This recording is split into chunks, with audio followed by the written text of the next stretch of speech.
Esta semana la agenda económica vino muy cargada. Empezó el lunes con una emisión de deuda inédita, por ser en pesos nominales en los mercados internacionales. Siguió el martes con la presentación de los lineamientos generales de la rendición de cuentas que el equipo económico hizo ante el Secretariado Ejecutivo del Frente Amplio, con un primer conjunto de cifras.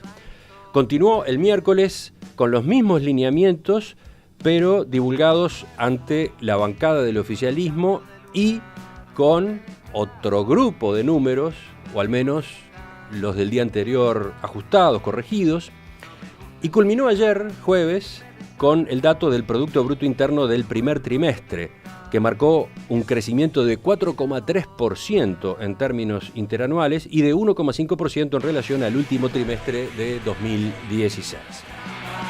Todo eso pasó, repito, en apenas 4 días. Vamos a destinar entonces el espacio de la entrevista central de hoy a un análisis económico expandido. Recibimos al economista Pablo Rosselli, socio de la consultora Deloitte. Buen día, Pablo. Buenos días, un gusto estar aquí en los estudios. Sí, tantas veces hablamos por teléfono. No viene mal de vez en cuando verse las caras, ¿no? Exacto. Bueno, empecemos con lo más nuevo. Empecemos con la información del día de ayer. ¿Romina? Sí, recordemos a ver las cifras, ¿no? En el primer trimestre del año el PBI creció 4,3% si comparamos en relación a lo que había sido el desempeño en el primer trimestre de 2016 y 1,5% si lo comparamos con el último trimestre del año pasado. Pablo, ¿qué comentario en principio amerita este comportamiento de la economía en esta primera parte del 2017? Bien, el dato del primer trimestre del año a nuestro juicio fue francamente excelente. Ya teníamos desde hace unos cuantos meses el diagnóstico de que la economía había dejado atrás un periodo de estancamiento largo que se había observado entre mitad de 2014 y mitad de 2016. Los datos del cuarto trimestre del año pasado ya habían pautado un crecimiento importante, en torno del 1,5%. Esperábamos que los datos del primer trimestre volvieran a mostrar signos favorables en relación al desempeño de la economía, pero terminaron siendo sensiblemente mayores a los que esperábamos, y yo creo que eso va a pautar en general que los analistas privados estemos revisando al alza las proyecciones. Fue un dato que nosotros ayer decíamos es francamente excelente. Llevamos en los últimos 2 trimestres un crecimiento de prácticamente 3%, que, digamos, que si lo anualizáramos nos llevaría a tasa de crecimiento de 6%. Eso seguramente no es un pronóstico lógico, los datos tienen su volatilidad, pero el desempeño de la economía en los últimos 6 meses ha sido excelente. Vayamos a cómo se comportaron los distintos sectores. Bueno, decía recién, el desempeño ha sido excelente, el crecimiento a nivel sectorial es generalizado, salvo por una disminución en la industria manufacturera que está recogiendo el efecto de la parada de la refinería de petróleo de Ancá para tareas de mantenimiento. Todos los sectores muestran crecimientos en las comparaciones relevantes. Cosas a destacar, tenemos un crecimiento interanual de más de 5% en el sector agropecuario. Ahí estamos recogiendo rendimientos récord en el arroz y en la soja, una recuperación de la faena. Otro hecho destacable es que la construcción dejó atrás una fase de recesión larga que había sufrido, lleva 2 trimestres consecutivos de suba. Cuando comparamos el nivel actual de actividad en la construcción es 0,7% mayor que el de hace un año. Es un crecimiento pequeño, pero quedó atrás la recesión, y en el comportamiento de este último trimestre fue clave la recuperación de las inversiones públicas. Después también es un otro hecho sumamente destacable, es que vimos una fuerte contribución del comercio. El comercio acumuló un crecimiento de 8,7% contra un año atrás, un crecimiento extraordinariamente alto. Y ahí juega el turismo, ¿no? Ahí el turismo es una explicación clave, porque tuvimos una temporada turística récord en materia de visitantes y prácticamente récord en términos de gastos de los turistas. También juega una recuperación importante de las ventas de bienes durables, de automóviles y de electrodomésticos, digamos. ¿Y qué pasó a nivel del comportamiento de los componentes de la demanda agregada, donde estaba, bueno, el consumo, la inversión? Bien, en lo que hace inversión, la inversión privada bajó 1%. En relación a un año atrás, cuando miramos inversión en activos fijos. La inversión total subió porque hay una acumulación de stocks en la economía, que es propio, digamos, de cuando la economía se acelera.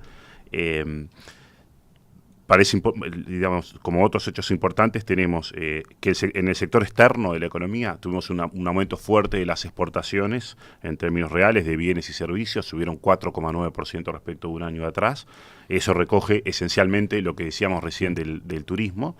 También subieron fuertemente las importaciones, subieron 3,6%, con lo cual la expansión de la actividad económica esencialmente recogió el dinamismo del consumo privado. El consumo privado subió 4,3% en términos interanuales contra un año atrás.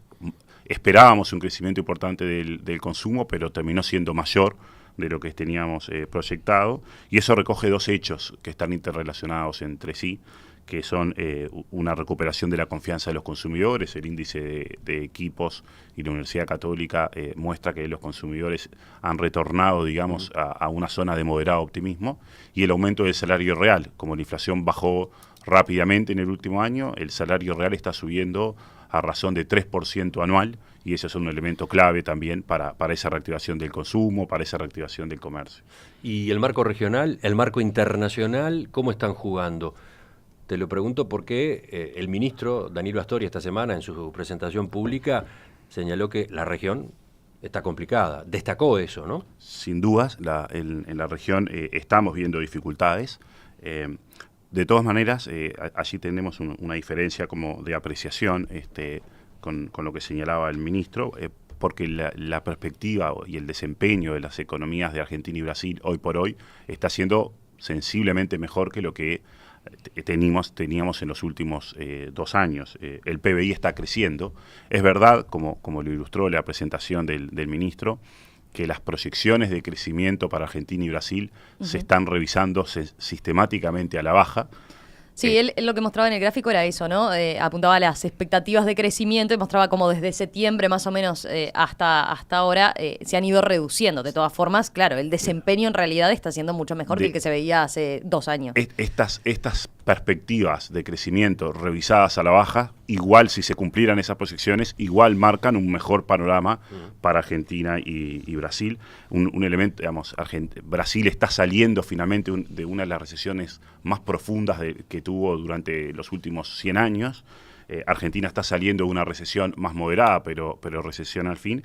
Y Uruguay se está viendo sumamente favorecido por lo que ha sido la caída del dólar en la región, un poco en Brasil, pero fundamentalmente en Argentina. Y la temporada turística récord que tuvimos en materia de visitantes y casi récord que tuvimos en materia de gastos, tiene mucho que ver con la apreciación de la moneda argentina, con la inflación en dólares que se observó en Argentina, con lo cual a nuestro juicio es claro que Uruguay se está favoreciendo de ese panorama regional, y también se está favoreciendo de un panorama internacional de retorno de capitales a los mercados emergentes, porque se han ido consolidando una vez más expectativas de que la suba de tasas en Estados Unidos va a ser lenta. Bueno, y tuvimos en estos días una repercusión importante de ese clima de bonanza, que es la exitosa emisión que hizo el gobierno de deuda en pesos nominales, digamos.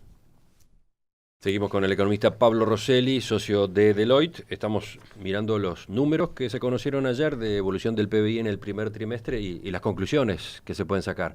Ahora, en cuanto a perspectivas, ¿no? ¿Qué es lo que cabe esperar para 2017, 2018, 2019? Bien, a ver, nosotros veníamos trabajando antes de conocer el dato de ayer con una proyección de crecimiento para este año de 2,4%, que si uno contempla que tenemos la parada de la refinería de ANCAP, se trata en realidad de un crecimiento, se trataba más bien de una proyección de crecimiento en torno de 3% en el conjunto del año. Para el año que viene teníamos una proyección de crecimiento un poco más moderada, 2,2%. Seguramente vamos a estar revisando al alza nuestras proyecciones. Todavía estamos mirando los números. Yo creo que, digamos, está claro que se está abriendo un panorama de mayor crecimiento en Uruguay. Teníamos una proyección de 2,5% para el 2019, sin contemplar el eventual inicio de obras de UPM que podría ocurrir en 2019, con lo cual hay una perspectiva de más crecimiento. Creo que un elemento que hay que tener claro de todos modos es que este es un crecimiento, el que estamos avisorando, fuertemente apoyado en la demanda interna y en el consumo, porque Uruguay se ha quedado caro en dólares y eso probablemente implique algunas similitudes con lo que observamos en los años 90, cuando la economía crecía a un ritmo más o menos fuerte, pero la rentabilidad en los sectores exportadores y competitivos de importados era relativamente baja, y otra similitud que podríamos tener es que, por lo menos por ahora, no estamos viendo una recuperación en el mercado de trabajo del empleo, que recoge que el Uruguay, en parte recoge que el Uruguay está caro, en parte recoge que el empleo siempre demora en responder a la reactivación. Sí, porque ahí recordemos la última cifra, ustedes siempre insisten en la volatilidad que tienen las cifras del mercado de trabajo, ¿no? Pero la última anda en el entorno del 9%, lo que parece una cifra alta en relación a lo que veníamos teniendo en los últimos años, y sobre todo también con este panorama de la economía que luce bastante mejor de lo que se podía prever, ¿no? Exactamente, pero probablemente tengamos por delante por lo menos algunos meses de desempleos arriba del 8%, que son altos en una comparación internacional y bastante más altos que los más bajos que vimos de 6% en los momentos de mayor crecimiento. Te propongo que hagamos una pausa y después ya nos metamos en rendición de cuentas. Siempre es bueno dedicarle un tiempo a un proyecto como este, sobre todo a los lineamientos generales, que son los que acaban de difundirse. En esta ocasión además tenemos la ventaja de que está sobre la mesa casi al mismo tiempo este dato del PBI, ¿no? Entonces, cómo juega una cosa, cómo juega la otra, vamos a examinarlo. Después del alto nivel de conflictividad que se había dado en 2015, cuando se discutió el presupuesto quinquenal y se lo consideró austero por los sindicatos, después del ajuste fiscal del año pasado, marcado por un contexto regional que había empeorado, la rendición de cuentas, esta que ahora acaba de conocerse, la que marca además los gastos para 2018, era esperada con expectativa, con incertidumbre, con inquietud. Bueno, vamos a meternos en su análisis. Seguimos con el economista Pablo Rosselli, socio de Deloitte. Pablo, un comentario general a propósito del panorama fiscal en el que se ubica esta rendición de cuentas. Bien, esta rendición de cuentas se ubica y refleja un panorama de restricciones fiscales muy fuertes que tiene el país. Para retomar la palabra espacio fiscal que tantas veces ha usado los equipos económicos de los últimos gobiernos. Una creación de los equipos económicos recientes. Una creación o una forma de ilustrar, digamos, cómo se justifican decisiones de presupuesto. Ese espacio fiscal, en nuestra opinión, es negativo por donde se lo mire. Es decir, no hay espacio para aumentar el gasto público en Uruguay. Si nos comparamos, digamos, al momento de la ley de presupuestos del 2015, cuando este gobierno empezó, lo que podemos observar es que la economía creció menos de lo que estaba previsto. El gobierno igual obtuvo más ingresos de los que estaba previsto, producto de las medidas de ajuste fiscal que se implementaron el año pasado, sobre todo. Los gastos del gobierno superan en 1.5% del PBI a los gastos proyectados en 2015. El gobierno recortó inversiones, obtuvo algunas rebajas en la cuenta de intereses, pero aún así el resultado fiscal es medio punto peor del que estaba previsto en 2015. Recordemos en cuánto estamos. Hoy estamos con un déficit fiscal del orden de 3,4% del PBI, con alguna ayuda transitoria, digamos. Podríamos decir que estamos más en torno de 3,5, 3,6% del PBI, y la deuda pública neta pasó de 33 a 43% del PBI. O sea, aumentó de manera importante. Significativa. La deuda bruta aumentó bastante menos, había un tema de pérdida de reservas en el momento 2015-2016, en el peor momento, pero para estabilizar la deuda pública, para evitar que esta deuda siga creciendo, según nuestros cálculos se requiere un esfuerzo fiscal o un ajuste fiscal adicional de un 1% del PBI, 1,5% del PBI, según las hipótesis que tomemos. Todavía falta bastante en el frente fiscal. Bueno, y en ese panorama, ¿cómo evaluaron ustedes los aumentos de gasto que se anunciaron? El gobierno plantea incrementos de gastos por un total de 222 millones de dólares. Este número ha ido y ha venido, ha tenido distintos enfoques. Sí. ¿Vamos a explicarlo? Bien, cuando pensamos en las rendiciones de cuentas tenemos que distinguir los componentes automáticos de los componentes discrecionales. Hay gastos que ocurren automáticamente y el ministro señaló las transferencias al BPS para cubrir pasividades están siendo mayores que las que estaban previstas en unos 100 millones de dólares. Las transferencias a la llamada caja militar están siendo mayores a las previstas en 50 millones de dólares. O sea, ahí tenemos 150 millones de dólares de gasto extra que va a haber el año que viene, no resuelto por el gobierno. Exactamente, que no estaba contemplado en la rendición de cuentas anterior. Y son automáticos. Sí, son situaciones que quedaron de hecho. De hecho. En el caso, por ejemplo, de los 50 millones de dólares extra de la caja militar, porque no se votó en el Parlamento un proyecto de ley que se había enviado para un impuesto a las jubilaciones militares más altas, ¿no? Exactamente. En el caso del BPS, bueno, es otra historia, porque hubo hasta errores de cálculos del propio organismo, ¿no? Ahí tenemos 150 millones que vienen impuestos. Chao. Exacto. Y luego hay una decisión discrecional de incrementar el gasto en 72 millones de dólares, 62 millones para la educación, 12 millones para pagar un acuerdo con funcionarios del Poder Judicial. Se trata el aumento discrecional del gasto es muy, pero muy pequeño. Lo cual refleja las restricciones que teníamos. Igual esta distinción entre discrecional y automático tenemos que manejarla con cierto cuidado porque lo que hoy, digamos, es automático, en realidad muchas veces responde a decisiones que se tomaron en el pasado. No quiere decir que no se haya tomado nunca ninguna decisión, pero bueno, las decisiones ya se tomaron y ahora solo se observan las consecuencias. Pablo, quizás uno de los temas más sorprendentes de la información que presentó el equipo económico, lo decía recién Emiliano, tiene que ver con los gastos en seguridad social, ¿no? ¿Qué está pasando concretamente? Sobre todo estoy pensando en el BPS, por ejemplo, las cifras que se presentó respecto a lo que se difiere de las proyecciones que había del gasto de BPS. Sí, el gasto en pasividades está subiendo fuerte. En el 2008 se aprobó una ley de flexibilización del sistema para acceder a la jubilación. Veníamos con la reforma del 96 y era muy difícil para algunas personas, para muchas personas, completar los años de aportación requeridos. Hubo una ley de flexibilización, pero los efectos de esa ley aparentemente fueron sustancialmente mayores que los que estaban previstos.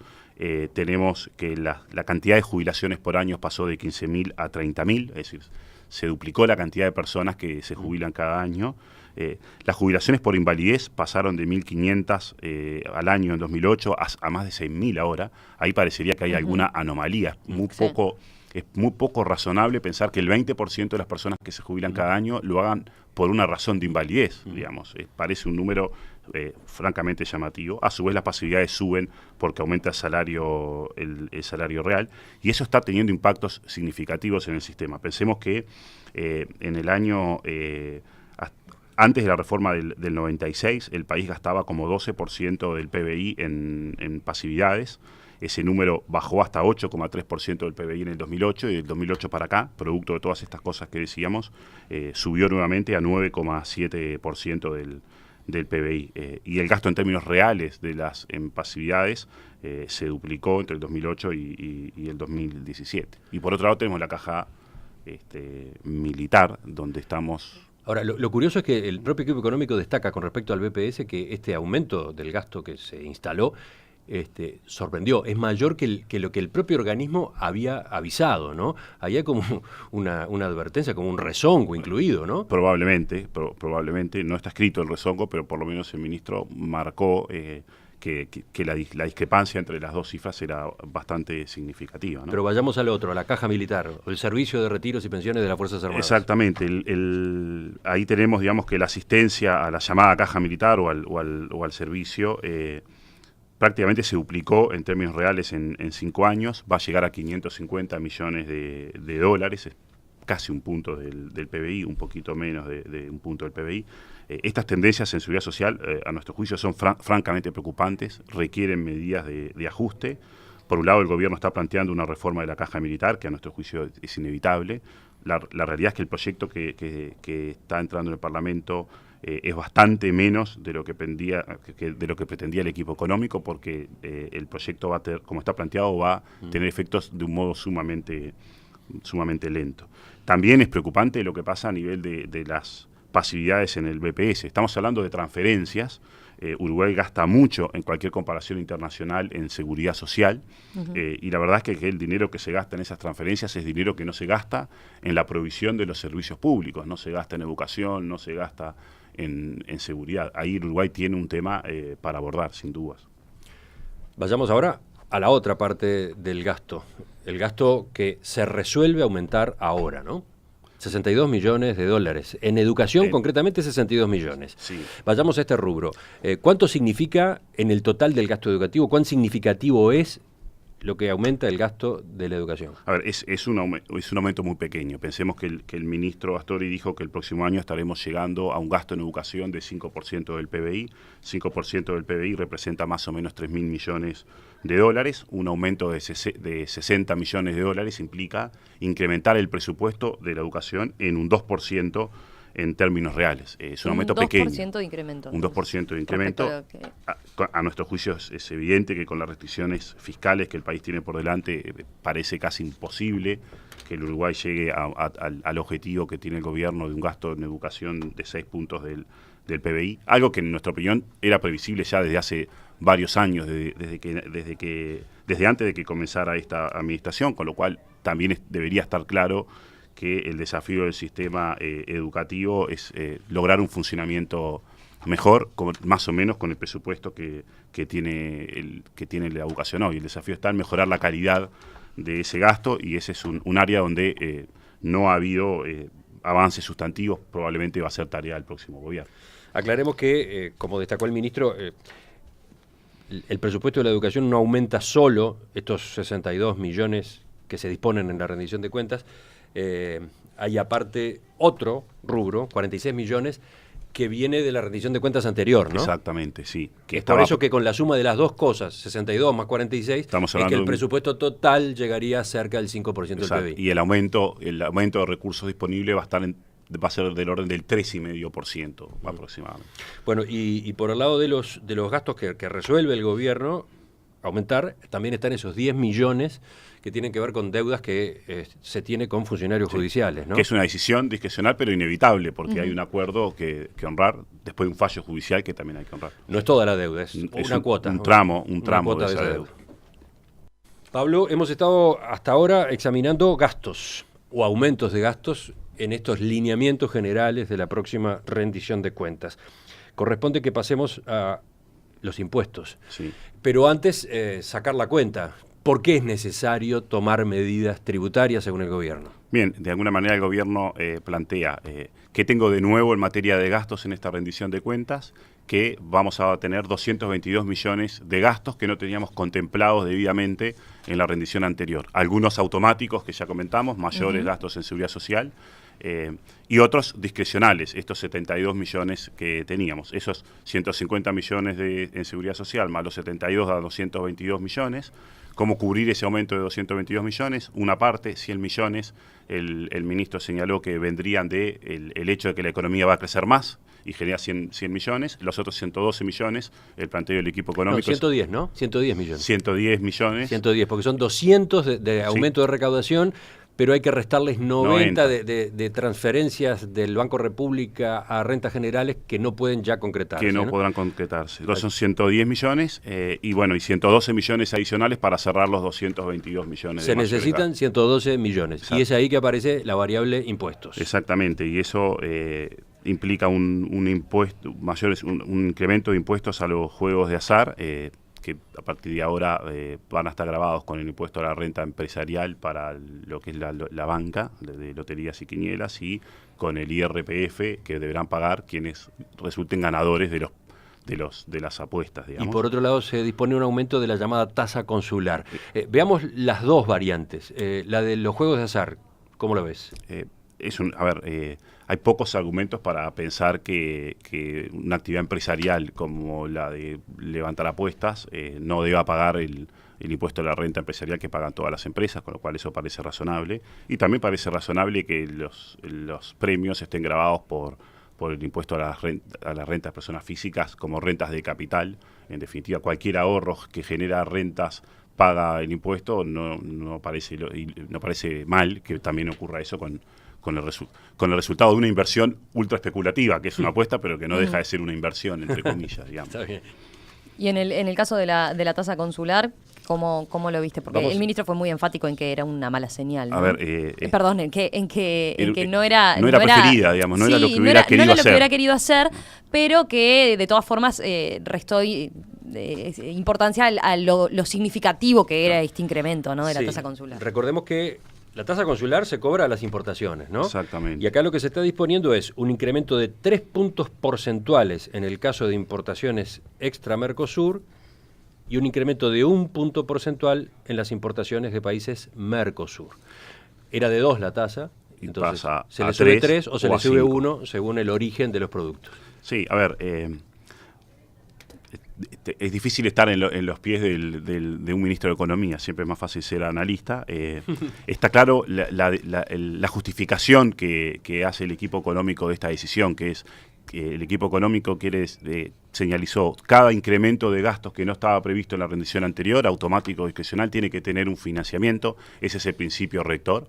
En Uruguay es difícil encontrar oportunidades para subir los impuestos que típicamente uno debería ajustar cuando precisa hacer ajustes fiscales, porque todos ellos son altos, el IVA es alto, el impuesto a la renta empresarial es alto, el impuesto a la renta personal está en niveles también bastante altos, y bueno, se apela a esta tasa consular, que a nuestro juicio, entendiendo la justificación que da el ministro, y es una justificación posible, no deja de ser también una mala señal. Es una mala señal, pero debemos decir, en primer lugar, que el impacto en la economía es pequeño, porque el impacto de la recaudación es pequeño. Si uno pone un impuesto que va a recaudar poco, difícilmente tenga grandes impactos negativos en la economía. Pero nos parece que es una mala señal, porque va en una dirección opuesta a un camino de apertura económica que tiene que recorrer el Uruguay. Al final, encarecer las importaciones, en el corto plazo parecería que mejora la capacidad de competencia de las empresas locales, porque se encarece la importación, pero en el mediano plazo le resta competitividad al país. Proteger el mercado interno, al final, le termina restando recursos al sector exportador. Por eso los economistas decimos que en el largo plazo los impuestos a las importaciones no difieren de poner un impuesto a las propias exportaciones, y eso es bastante evidente que es una mala idea. Y a su vez se plantea este incremento diferenciado, un incremento de solo 1 punto para el Mercosur y de 3 puntos para el resto del mundo. La lógica de esa decisión seguramente es preservar mejores relaciones con nuestros socios comerciales del Mercosur, porque poner este arancel va en contra del acuerdo del Mercosur, pero al mismo tiempo le estamos aumentando la protección arancelaria a los socios del Mercosur, que van a poder disfrutar de una competencia un poco menor de los proveedores de fuera de la región. Es probable, digamos, que en algunos casos por lo menos puedan explotar esa mayor protección, y eso tiene como una implicancia, que es para recaudar unos 100 millones de dólares, que es lo que va a recaudar este impuesto. El país está dispuesto a darle esa ventaja, esa mayor protección a los proveedores de Argentina y Brasil, que si la explotan va a implicar que en algunos casos nos van a cobrar más por los productos que hoy nos están vendiendo. Por eso decíamos, es como una mala señal, y es una mala señal también porque de algún modo se está diciendo que el país no logra, o el gobierno no logra, encontrar medidas de ajustes en todos los gastos que hace el país por una cifra tan pequeña como 100 millones de dólares, o algo menos, porque podría conformarse con acá no hubo, en estos anuncios no hubo ningún momento en el que las autoridades dijeran, bueno, y vamos a recortar en tal lado, en tal otro. Algunas cosas, aunque no sumaran 100, una señal de que sumaran 50, digamos. Creo que de ese punto de vista también es una mala señal. ¿Y para terminar? Pablo, para terminar entonces, con este panorama que hemos descrito en tanto el resultado de la economía como esta rendición de cuentas, ¿qué perspectivas fiscales se manejan? ¿Se cumplirá la meta de este 2,5% para 2019, como se ha fijado el gobierno? ¿Este mayor crecimiento que se dio en esta primera parte del año, abre un espacio fiscal para este o para la siguiente rendición de cuentas? A nuestro juicio no deberíamos interpretar que este mayor crecimiento de la actividad económica abre un espacio de expansión del gasto. Todavía parece bien difícil que se cumpla la meta porque tenemos un desvío fiscal importante, como decíamos antes. La economía va a mostrar un desempeño mejor del que estábamos esperando, pero todavía tenemos que los aumentos automáticos del gasto se están llevando buena parte de los aumentos automáticos de los ingresos, producto de la mejor actividad económica, con lo cual a nuestro juicio la restricción fiscal va a seguir siendo un tema muy relevante de aquí a que termine este periodo de gobierno. En Perspectiva, periodismo con vocación de servicio público.